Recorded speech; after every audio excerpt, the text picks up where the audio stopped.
Hello listeners and readers, welcome back to slow stories world అబ్బా. ఈరోజు మన channel కోసం నేను కంటిన్యూటీ చేస్తున్నాను. మరో స్టోరీ వచ్చేసి రాక్షసుడు, పార్ట్ వచ్చేసి 9 అబ్బా. ఈ కథలోని ముందు భాగాలు ఇప్పటి వరకు చూడని వాళ్ళ కోసం కామెంట్స్లో లింక్స్ ఇచ్చానబ్బా. అలాగే మన ఛానల్లో అన్ని కథలకు ప్లేలిస్టులు కూడా ఉన్నాయబ్బా. కొంచెం సబ్స్క్రైబ్ చేసుకొని చూస్తూ కథ నచ్చినట్లయితే తప్పకుండా లైక్ చేసి కథ ఎలా ఉందో ఓ చిట్టి కామెంట్ రాయండి. అలాగే కుసంత షేర్ కూడా చేయండి అబ్బా. మరి మనం కథలోకి వెళ్ళిపోదామా ఈరోజు? శిరీష నీరజ చేసిన ప్లాన్ని కావ్య ద్వారా తెలుసుకొని అలాంటి పిచ్చి పనులు మానుకోమని ఇక్కడి నుంచి దూరంగా వెళ్ళిపోయి తననైనా ప్రశాంతంగా బ్రతకమని తన మాటగా చెప్పమని చెబుతుంది. తేజ్ నీరజ కోసం వెతుకుతూ ఉన్న ప్రతి గుడిలో దేవుడిని వేడుకుంటూ తన ప్రేమ కోసం నీరజ కోసం తపన పడుతూ ఉంటాడు.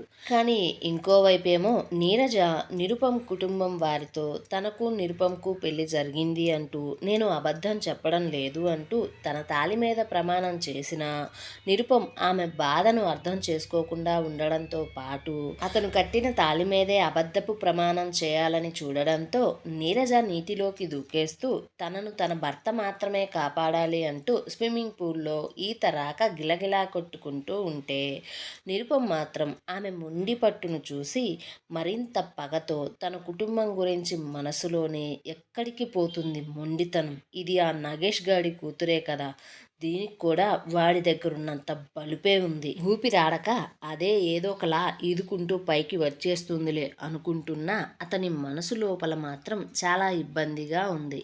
పూర్ణిమ, వెంకటనంద, శౌర్యనంద, ఉష కంగారుగా పూల దగ్గరకు పరుగులాంటి నడకతో వస్తే శౌర్య, మధులిక మాత్రం పీడ పోయింది అనుకుంటున్నారు. ఇంతలో ఉష నందా వైపు చూసిన అతనిలో ఆమెకు కొంచెం కూడా చలనం కనిపించకపోయేసరికే శౌర్య వైపు చూస్తూ అరే కాపాడరా అంటూ చెప్పడంతో శౌర్య మరుక్షణమే పూలులోకి దూకి నీరజను చెయ్యి పట్టుకుని ఒడ్డుకు తీసుకుని వస్తే నిరుపం చూస్తున్నాడేలే గాని ఒక్క మాట కూడా మాట్లాడడం లేదు. అలాగే ఎలాంటి భావం లేకుండా కోపంలోనే ఉంటే ఉష పనివారితో ఇంట్లోకి వెళ్ళి టవల్ తీసుకుని రండి అంటూ చెప్పి నీరజను చూస్తుంటే నీరజ చలికి గడ గడ వణుకుతూ ముడుచుకుపోయి ప్రాణభయంతో బిగుసుకుపోయినా సరే నిరుపం వైపే ఆమె చూస్తూనే ఉంది, రెప్ప కూడా వేయకుండా. అది కూడా అందరూ గమనిస్తూనే ఉన్నారు. వారికి అప్పటికే ఆ విషయం 50% అర్థమైపోయింది. అదేంటంటే నీరజ అబద్ధం చెప్పడం లేదు అని, ఆ తాళి నీరజ మెడలో నిరుపం తనంతట తానే కట్టాడు అని. కానీ నిరుపం ఎందుకు ఆ నిజాన్ని ఒప్పుకోవడం లేదో మాత్రం అక్కడ ఎవ్వరికీ అస్సలు తెలియడం లేదు. దాంతో ఉష అదే విషయం మాట్లాడాలి అనుకుంటూ ఆమె నోరు తెరిచి నీరజ్ వైపు చూస్తూ ఉండగా నీరజ మళ్ళీ అతి కష్టం మీద ఒంట్లో ఓపికను మొత్తం కూడదీసుకుని పైకి లేచి నిలబడి మీ అందరికీ నేను ఆల్రెడీ చెప్పాను కదా నా భర్త మాత్రమే నన్ను కాపాడాలి అని, అలా తనంతట కాపాడిన ప్రాణం మాత్రమే నాకు కావాలి అని, తను తప్ప ఎవరు నన్ను కాపాడినా సరే నేను మళ్ళీ మళ్ళీ ఇదే పనిని చేస్తూ ఉంటా అంటూ బాధగా నీరజ మళ్ళీ ఆ నీటిలోకి దూకేసింది నిరుపం వైపు చూస్తూనే.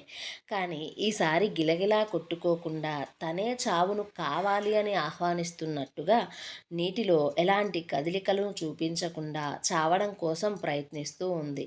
ఆ విషయం నీరజను నీటిలో చూస్తున్న ఎవరికైనా అర్థమవుతుంది. ఇంతలో నీటిలో గాలి బుడగల వేగం క్రమేపీ ఎక్కువ అవుతూ ఉంది. అది చూసిన పూర్ణిమ నిరుపం వైపు బాధగా చూస్తూ అరే నంద, ఎందుకురా ఇలా చేస్తున్నావు? ఆ పెళ్ళి నిజమో కాదో మాకు అనుమానం లేదు. ఎందుకంటే ఆ పిల్ల చేసేది చూస్తుంటే మానవత్వం ఉన్న ఎవరైనా సరే ఈ పెళ్ళి నిజమేనని అనుకుంటారా. కానీ నువ్వు అసలు ఇప్పుడు ఎందుకు ఇలా చేస్తున్నావో మాకు తెలియడం లేదు. ఇప్పుడు కారణం అడిగి తెలుసుకునే అంత సమయం కూడా లేదురా మన దగ్గర. ఏమో నీకంటూ నీ కారణాలు ఉన్నాయేమో, మాకు తెలియవేమో, లేదా మాకు చెప్పడానికి నువ్వు ఇష్టపడడం లేదేమోరా. కానీ ఇప్పుడు ఆ పిల్ల చస్తే మాత్రం అందుకు కారణం నువ్వే అవుతావురా. అలాగే తన చావును కల్లారా చూస్తూ చేతులు కట్టుకొని నుంచున్నాం మేమే అవుతామురా. అలాగే నంద, అసలు ఈ పాపం ఊరికే పోదురా, మన తరతరాలు మనం మూట కట్టుకుంటాంరా, ప్లీజ్ రా, దాన్ని కాపాడరా నిరుపం అంటుంటే నిరుపంకు నీరజ అంతలా చేయడం కోపం తెప్పిస్తూ ఉన్న నీరజ అలా ప్రాణాల కోసం తన కళ్ళ ముందే పోరాడుతూ ఉంటే మౌనంగా అతని మనసు వేదన పడుతూ ఉంది. ఎందుకంటే క్రితంసారి కూడా ఇలాగే నీటిలో ప్రాణాలతో తన కోసం పోరాడుతున్న నీరజ తనను కాపాడిన నిరుపం వైపు చూస్తూ, ఈ భూమి మీద నువ్వంటూ ప్రాణాలతో ఉంటే, నా మీద నీకు ప్రేమ ఉంటే ఖచ్చితంగా నన్ను నువ్వు కాపాడుకుంటావు. ఏం చేసైనా సరే, ఎలాగైనా సరే అంటూ మాట్లాడుకుంటూ కౌగిలించుకున్న సంఘటన గుర్తుకు వస్తూ ఉంటే నిరుపంకి తన ప్రేమ, పగ మధ్య మనసు, శరీరం, మెదడు నలిగిపోతూ ఉంది. అతనిలోని మనసు ఆమెను కాపాడమంటూ చెబుతుంటే పగ మాత్రం అతన్ని ఆపుతూ ఉంది. ఇంతలో అతని దగ్గరకు ఉష వచ్చి అతని వైపు తీక్షణంగా చూస్తూ, చూడరా, ఈ పిల్ల నీ భార్య అనే విషయం నాకు బాగా అర్థమైంది. ఇంకా నీ భార్య బ్రతకాలో చావాలో నువ్వే ఆలోచించుకో. ఇక్కడ ఎవరూ కూడా నిన్ను తనను కాపాడమని అస్సలు ప్రాధేయపడరు. కానీ ఒక్క విషయం చెప్తా, గుర్తుపెట్టుకో. ఆ పిల్ల చనిపోతే మాత్రం ఇక ఈ జన్మలో నువ్వు నన్ను అమ్మ అంటూ పిలవద్దు. అలాగే నేను ఇంకా ఎప్పుడూ నీతో మాట్లాడను కూడా. ఎందుకంటే నా కొడుకు మంచి మనిషి అనే నేను అనుకున్నా. వాడిని నేను చాలా గొప్పగా పెంచాననే అనుకున్నా ఇన్ని రోజులు. నీలో ఉన్న లోపం కేవలం కోపం, ఆవేశం మాత్రమే అనుకున్నా. ఆ కోపమే నీ మనసును ఒక్కోసారి తప్పు చేపిస్తుంది అనుకున్నాలే కానీ నువ్వు ఇంత దుర్మార్గంగా తయారవుతావని నేను అనుకోలా. కానీ అది ఇప్పుడు తప్పని నాకు అర్థమవుతుంది. నా పెంపకమే సరిగా లేదని నాకు అర్థమైంది. నువ్వు ఒక మనిషి చనిపోతున్నా కూడా ఇలా చూస్తూ శిలలా ఉన్నావు కదా, అదే నీలో రాక్షసునికి నిదర్శనం. అందుకే ఈ పిల్లకు భర్తగా తనకు నీ ఇష్ట ప్రకారం నువ్వు శిక్షను ఎలా అయితే విధిస్తున్నావో, నేను నీకు తల్లిగా నీ మీద నాకున్న హక్కుతో ఈ శిక్షలను నీకిప్పుడు నేను వేస్తున్నా. చూడు మిస్టర్ నిరుపమ్ నంద, ఇప్పటి నుంచి నువ్వెప్పుడు నాకు నీ ముఖం చూపించాలి అనుకోకు. ఒకవేళ నువ్వు నన్ను అమ్మ అని పిలవాలి అని, నేను నీతో మాట్లాడాలి అని, మనిద్దరం ఒకరినొకరు చూసుకోవాలి అన్నా సరే, ఆ పిల్ల ప్రాణాలను కాపాడి నువ్వు ఇంటి ముందుకు తనతో వచ్చి నుంచొని నాతో హారతి ఇప్పించిన రోజే నీకు ఇంట్లోకి, నా మనసులోకి చోటు ఉంటుంది. అలాగే మనిద్దరి మధ్య తల్లి కొడుకుల బంధం కూడా ఉంటుంది. ఇక నిర్ణయం ఏదైనా సరే నీ ఇష్టమే అంటూ చెప్పి ఉష కనీసం అక్కడ ఎవరి వైపు కూడా చూడకుండా, వెనక్కి తిరగకుండా లోపలికి వెళ్ళిపోయింది. అయితే పోతున్న తల్లిని చూస్తున్న నిరుపం మనసులోనే, కోడలికి తగ్గ అత్త, అత్తకు తగ్గ కోడలు, ఎక్కడికి పోతాయి లక్షణాలు? అది నీ మేనకోడలు అయినా ఎక్కడ ఎవరిని ఎలా వంచాలో మీ ఇద్దరికి తెలిసినట్లుగా ఎవ్వరికీ తెలియదే బాబు. అందుకే నీలాగా అది కూడా మొండిదే. నువ్వేమో ప్రేమతో నన్ను కట్టిపడేస్తూ ఉంటావు, కోపాన్ని చూపిస్తూ ఉంటావు. నేనేమో పగతో దాన్ని దూరం చేసుకోవాలని చూస్తున్నా. అది కూడా నా మీద ప్రేమతో, నాతో కలిసి బ్రతకడం కోసం, నన్ను మార్చడం కోసం దాని చావుని నాకు కళ్ళారా చూపిస్తుంది అనుకుంటున్న నిరుపం తల్లి వైపు నుంచి చూపును పూల్ వైపుకు తిప్పగా అప్పటికే నీటిలో బుడకల వేగం తగ్గిపోయి నీరజ ఊపిరి తీసుకోవడం ఆపేసింది. అది చూడడంతోనే ఒక్క క్షణం కూడా ఆలోచించుకున్న నిరుపం నూటిలో దూకేశాడు. అలా ఆమెను చేరుకొని నీరజను భుజం మీదకు వేసుకొని ఒడ్డుకు ఈదుకుంటూ తీసుకువచ్చి ఒడ్డున పడుకోబెట్టి ఆమె పరిస్థితిని చూసి కంగారు పడుతూ కంట్లో నీళ్లు తిరుగుతూ ఉంటే భయంగా ఆమె చెంపల మీద తడుతూ, నీరజా, నీరజా, నీరజాలే, నీరులే అంటూ పిలుస్తున్నా ఆమెకు స్పృహ లేదు. వెంకటనంద, అరే నీళ్లు తాగేసిందేమోరా, నీళ్లు కక్కించు అంటూ కంగారుగా చెప్పగానే నిరుపం నీరజ నడుము మీద, పొట్ట మీద ఒత్తిడి చేసి నీరజ తాగిన నీటిని ఎంతలా కక్కిస్తున్నా సరే ఆమెలో కొంచెం కూడా చలనం లేదు. పూర్ణిమ అక్కడున్న లేడీ పనివారి వైపు చూస్తూ, వెళ్ళండి, వెళ్ళి ఆ పిల్ల కాళ్ళు చేతులు రుద్దండి అంటూ చెప్పగానే వాళ్ళు కూడా ఎంత వేగంగా వచ్చి నీరజ కాళ్ళు చేతులు వేగంగా రుద్దుతున్నా ఎలాంటి ఉపయోగం కూడా లేదు. ఇంకోవైపు జరిగేది మొత్తం చూస్తున్న శ్రేయకు, మధులికకు ఒళ్ళైతే మండిపోతుంది. వారికి ఆ నీరజను నిరుపం పెళ్లి చేసుకున్నాడు అనే విషయం తెలిసి షాక్ కొట్టినట్లుగా అయ్యింది. అయినా సరే వారు ప్రాణం లేకుండా ఉన్న స్థితిలో నీరజను చూడడంతో సంతోషంగానే ఉన్నారు. ఎందుకంటే నీరజ ఇప్పుడున్న పరిస్థితుల్లో 10% కూడా బ్రతికే అవకాశం లేదని వాళ్ళిద్దరూ భావిస్తున్నారు. దాంతో శ్రేయ, అమ్మ అసలు ఇది ఎవరు, ఎక్కడి నుంచి వచ్చిందంటావు, మనకు దాపరించింది శనిముండా, పైగా అసలు ప్రేమ, పెళ్లి అంటే నమ్మకమే లేని నిరుపం ఎందుకు దాన్ని రహస్యంగా పెళ్లి చేసుకున్నాడు? అలాగే ఇప్పుడేమో ఆ పిల్ల ఇక్కడికి తెచ్చిన ఆధారాలను సైతం మన ముందే చించేసి నువ్వెవరో నాకు తెలియదు అంటూ ఎందుకు చెప్పాడు? చివరికి వాడు కట్టిన తాళి మీద వాడే అబద్ధపు ప్రమాణం చేయబోయాడు. అసలు ఏంటమ్మా ఇదంతా?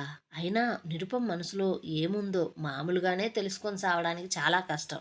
అలాంటిది అతను ఏ కారణం లేకుండా ఇంత చేస్తాడంటావా? ఏదో ఒక బలమైన కారణం ఉండే ఉంటుందమ్మా. ఆ కారణమేంటో, ఆ విషయమేంటో మనం ఎలా తెలుసుకోవాలి? ఒకవేళ మనం తెలుసుకోలేకపోతే మనకే చాలా నష్టం జరుగుతుందమ్మా. పైగా ఇది చూడు, చచ్చైనా సరే దానికి కావాల్సింది సాధించుకోవాలి అని చూసి చివరికి మూర్ఖుడు మనసులో నుంచి ప్రేమను బయటికి తీసుకొని వచ్చింది. ముందసలు ఇదెవరో ఏంటో చిన్నగా నిజాలు తెలుసుకుందాం అంటూ మాట్లాడుకుంటూ ఉంటే నీరజ ఎంతకీ స్పృహలోకి రాకపోవడంతో నిరుపంలో కంగారు మొదలయ్యి అతనికి తెలియకుండానే అతని మాటలలో, చూపులలో, చేతలలో కోపం, కఠినత్వం మాయమైపోయి ప్రేమ, బాధ, ఆవేదన వచ్చి చేరి నీరజను బాధగా పిలుస్తూ నీరజ, నీరజ లే నీరజ, నీరు, నీరు లే నీరు అంటూ మాటలు కూడా పొడి పొడిగా పిలుస్తూ ఆమె నోటిలో నోరు పెట్టి కృత్రిమంగా శ్వాస అందిస్తూ ఉన్నా సరే ఎలాంటి ఉపయోగం లేదు. దాంతో అతనిని ఆశ్చర్యంగా చూస్తున్న శౌర్యను చూస్తూ రేయ్ ఏంట్రా అలా చూస్తావు, వచ్చి ఏదో ఒకటి చేయరా అంటూ చెప్పగా శౌర్య అప్పటిదాకా ఏదో భ్రమలో ఉన్నట్లు నంద పిలవగానే మేల్కుంటూ అప్పుడే వేగంగా అతని దగ్గరికి వచ్చి నీరజ చెయ్యి పట్టుకొని పల్స్ చూడగా ఆమె పల్స్ చాలా చాలా వీక్గా ఉంది. దాంతో కంగారుగా అన్న పల్స్ పడిపోతుందన్న, త్వరగా సిపిఆర్ చెయ్యి అంటూ చెప్పగా నిరుపం ఆ మాటకు బాధగా నీరజను పదే పదే పిలుస్తూ సిపిఆర్ చేసిన నోటిలో నోరు పెట్టి ఊదుతున్నా ఎలాంటి లాభం లేదు. అలా ఒక 5 నిమిషాల సుమారు చేసినా ఎలాంటి ఉపయోగం లేదు. దాంతో త్వరగా హాస్పిటల్కి పోదాం పదరా అంటూ అరవగానే శౌర్య పరుగున వెళ్ళి కార్ స్టార్ట్ చేయగా నిరుపం నీరజను ఎత్తుకుని కారు దగ్గరకు తీసుకుని వచ్చి కారులో కూర్చోబెట్టి ఆమె తలను తన ఒడిలో పెట్టుకుని ఆపకుండా ఆమె నోటి నుండి కృత్రిమ శ్వాసను అందిస్తూనే ఉంటే శౌర్య కార్ని మెరుపు వేగంతో నడుపుతూ హాస్పిటల్కి ఫోన్ చేసి ఎమర్జెన్సీ కేసు వస్తుంది అంటూ నీరజ కండిషన్ని అక్కడ డాక్టర్స్కి చెప్పిన తరువాత ఐసీయూ రెడీ చేయమని చెప్పాడు. అయితే నిరుపం లేడీ డాక్టర్స్ మాత్రమే నీరజను ట్రీట్ చేయాలి అంటూ చెప్పడంతో శౌర్య అదే విషయం డాక్టర్స్తో చెప్పి ఇంత కంగారులో కూడా వదినను ఇంకో మగాడు ముట్టుకోకూడదని ఫీల్ అవుతున్నాడు అంటే తనకు నీరజ అంటే ఎంత ఇష్టమో అని అర్థం చేసుకొని సంతోషంగా అనిపించింది. కానీ వెంటనే రే అన్న, అసలు ఎందుకురా నువ్వు ఇప్పుడు ఇంత అమానుషంగా ప్రవర్తించావు? ఎందుకు తన ప్రాణాల మీదకు తీసుకువచ్చావు? ఎందుకు వదినంటే ఇంత చెప్పలేనంత ప్రేమ పెట్టుకున్నా సరే తనతో అలా ప్రవర్తించావు? అసలు వదిన ఇప్పుడు ఈ పరిస్థితికి రావడానికి కారణమే నువ్వన్నా. చేసిందంతా చేసి ఇప్పుడు వాళ్ళు ముట్టుకోకూడదు, వీళ్ళు ముట్టుకోకూడదు అంటే ఎలా అన్నా? అసలు ఎందుకు ఇలా చేశావు అంటుంటే నిరుపం కోపంగా రేయ్ నువ్విప్పుడు రోడ్డు చూసి కారు నడపకపోతే నీ పుచ్చ లేచిపోద్ది అంటూ చెప్పగానే నందా ఎలాంటి వాడో తెలిసిన శౌర్య ఇక చేసేదేమీ లేక అతను వేగంగా హాస్పిటల్ పార్కింగ్కి కారు తీసుకుని వచ్చాడు. ఆ హాస్పిటల్ వారిదే అవ్వడంతో వారి ప్రైవేట్ లిఫ్ట్లోనే నేరుగా నీరజను వివిఐపి వార్డులో ఉన్న ఐసీయూకి తీసుకొని పోయాడు. అప్పటికే ఆమె కోసం స్పెషలిస్టులు వెయిట్ చేస్తూ ఆమెను కొద్దిసేపు ట్రీట్ చేసి ఓ డాక్టర్ ఐసీయూ నుంచి బయటికి వచ్చి నిరుపంని చూస్తూ పేషెంట్ గడిచిన కొన్ని రోజుల నుంచి సరిగా నీరు, ఆహారం తీసుకోవడం లేదనుకుంటా సార్. కాబట్టి ఆమె శరీరంలోకి నీరు త్వరగా ఎక్కువగా చేరిపోయింది. అలాగే లంగ్స్, హార్ట్ అంటూ చెప్పబోతూ ఉంటే నిరుపం ఆ మాటలు వింటూ కోపంగా గట్టిగా అరుస్తూ stop it, please stop it అంటూ అదే కోపంతో శౌర్య కాలర్ పట్టుకొని రేయ్ నువ్వేం చేస్తావో నాకు తెలీదు. నీరజ కళ్ళు తెరవాలి.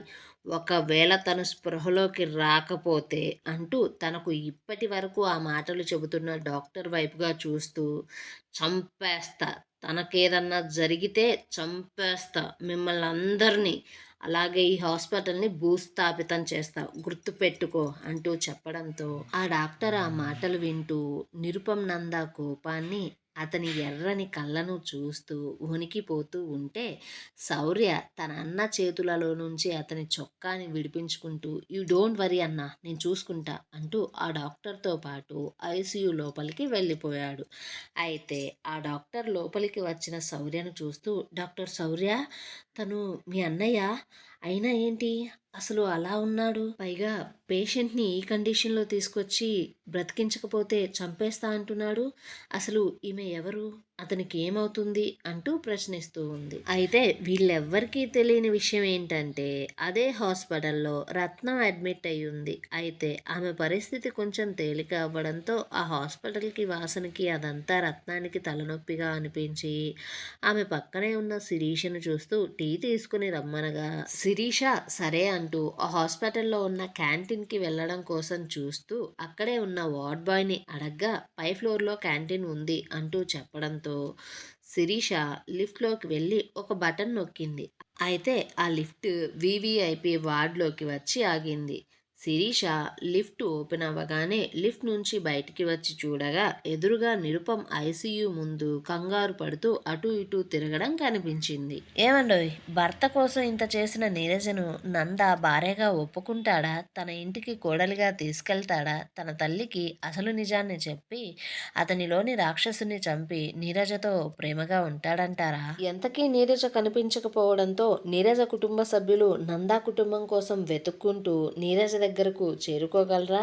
నీరజను ప్రాణం కన్నా ఎక్కువగా ప్రేమించిన తేజ్ పరిస్థితి నిజం తెలిస్తే ఎలా ఉంటుంది? అసలు ఇంతకీ నీరజ ప్రాణాలతో ఉండకూడదు అని కోరుకుంటున్న ఆ ఇద్దరి ఆడవాళ్ళెవరు? ఆ ఇంటికి వాళ్లకు ఉన్న సంబంధం ఏంటి?